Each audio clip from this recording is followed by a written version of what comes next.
Hi guys, welcome back to a new episode of Crazy Gamer. Today in this video, I'm gonna show you how you can download your WordTrip application on your Android device. Keep watching the video till the end.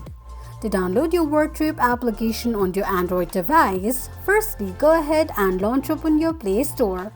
On the search box at the top, type in WordTrip and make a search. You're going to see the search results displayed on the screen. Simply tap on Install button right next to the application to begin the downloading process. While downloading an application, make sure that you are connected to a strong internet. Once the application is downloaded, tap on Open button to launch the application.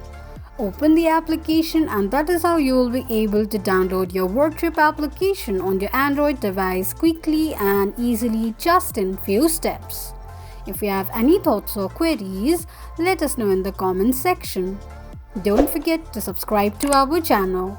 Also press the notification bell icon so that YouTube will notify you whenever we post a new video.